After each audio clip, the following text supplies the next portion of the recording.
Alright, so this guy by the name of oh shit, hang on. This guy by the name of Lat Guy T made a video that's a bit outdated now. It's over 2 years old, but I'm decided I've been struggling on what to open this channel with, so I decided fuck it, let's do this with this video. Hopefully Lat Guy T still sees this video.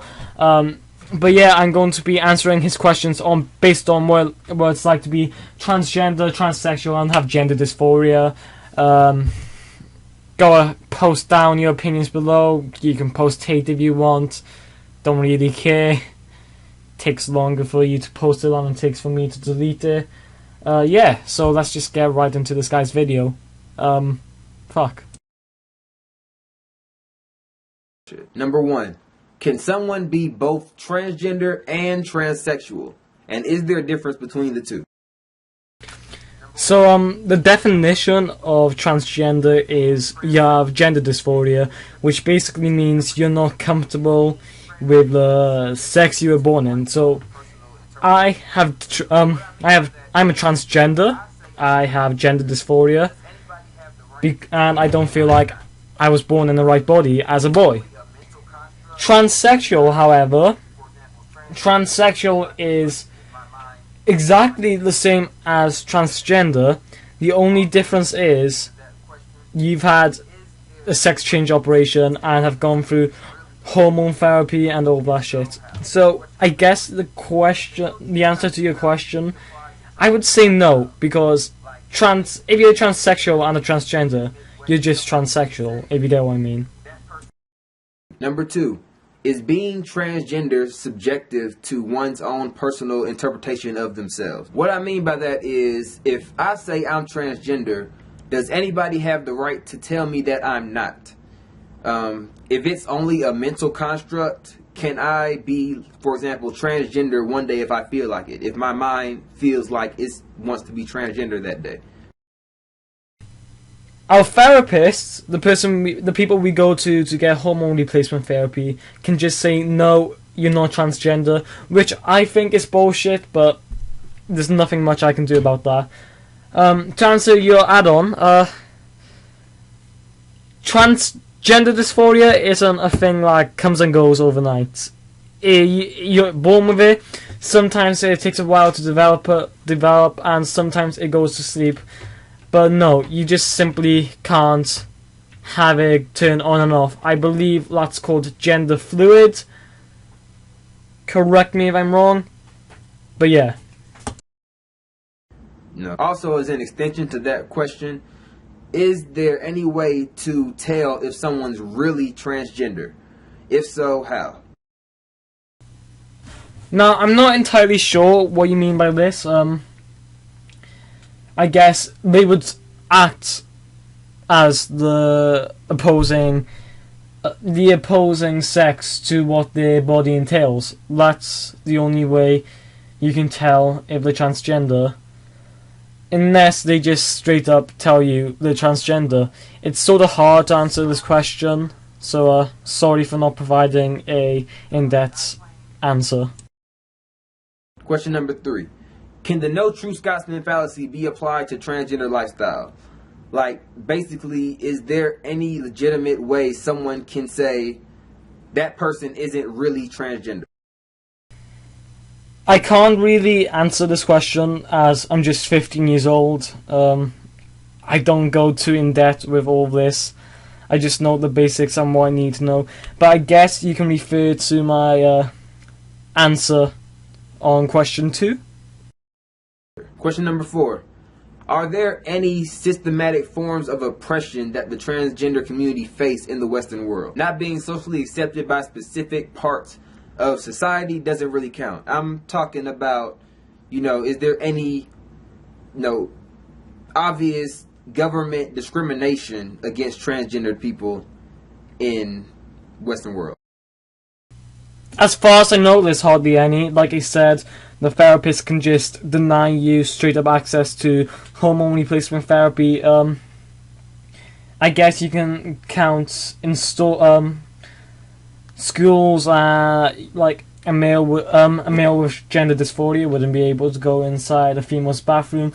but I can sort of see why. So there's no obvious ones to me. We don't have lynch mobs going around killing everybody who feels the same way as I do. So if that answers your question, I hope. Question number 5. If I was to commit a crime, per se, and I claim in court to be a transgendered woman, should I be able to serve my prison sentence in a female prison? I don't think you should be able to.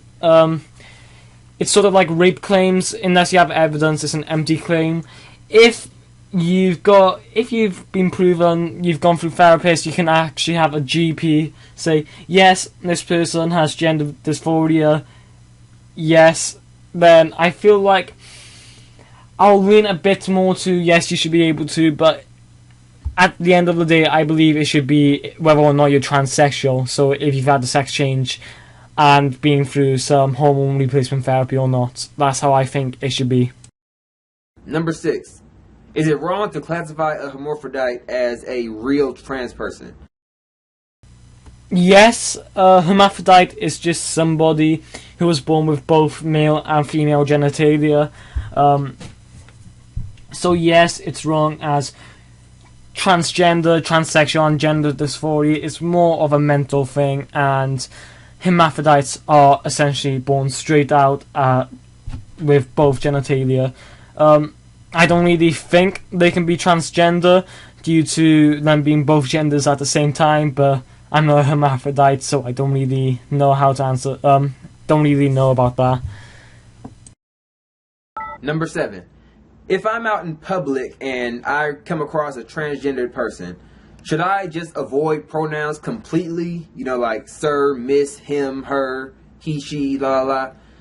Or is it okay to refer to them as the gender that they present themselves as until they possibly correct me? Yes, it's correct. You should call them the pronouns by which they present themselves as. If they present themselves as a girl, use female pronouns. Vice versa for boy. I personally don't get people who like they, ye, and z pronouns. Once I start going through HRT, I won't care what pronouns you call me by until 8 months into HRT, which I and a lot of other transgenders will happily correct you. If you want to ask, go ahead and ask. There's no problem with asking. Number 8. Why is the LGBT community accepting this type of feminist social justice warrior rhetoric to represent the entire community? Now, I really don't know. I hate social justice warriors. I think it's good to be like, oh, just leave these guys alone, let them be how they are. But people who necessarily go out of their way and start saying words for transgender peoples which we don't necessarily agree with, I hate. I guess it's this idea of majority. A lot of the people in LGBT majority are social justice warriors, I guess, and it's a fear of going against majority. But I guess the question is overall a sort of generalization. I don't really see LGBT being a community. I just see it being equal rights. Don't fucking know. Sorry if I didn't necessarily answer this question. Number 9. How many more letters are you willing to add to LGBTQQA before you just say, okay, this is getting ridiculous?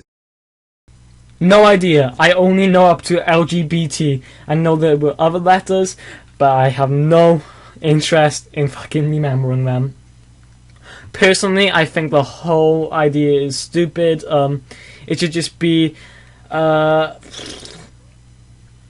sexualities and dysphoria or some shit like that. I don't like the whole letter system. Number 10. What is your opinion on otherkin? You know, people who, for example, think that they share, that they have the mind of a Eastern Chinese panda bear and, you know, just trapped in a human's body. What do you think of those type of people? Are they Is that just a subjective mentality like transgender?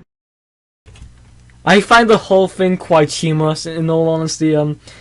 I know I can't really say much because of who I am, and part of me is saying, it's them, leave them do what they want to do, leave them be how they want to be, it's their life, not yours. But I still think it's funny. I mean, if you believed you was a fucking panda, you wouldn't necessarily be on the fucking internet. You wouldn't be saying to me, I am a panda. No, you'd just be fucking making panda noises or something. I really think this whole otherkin stuff and trans age is tad bit ridiculous, in all honesty. On this question number 11, what reasonable, rational steps can people like myself take to hopefully one day create a more educated and accepting societal culture of your lifestyle? Do exactly what you're doing now. We don't need these safe places, safe zones. We don't need them. If you ask questions, that's going to help others understand what it's like to be transgender. That's my main reason for opening this YouTube channel, is so other people can understand what it's like, what we go through. Asking questions is the best way to go about educating yourselves and others. Thank you for doing this video. Like, really, thank you, man.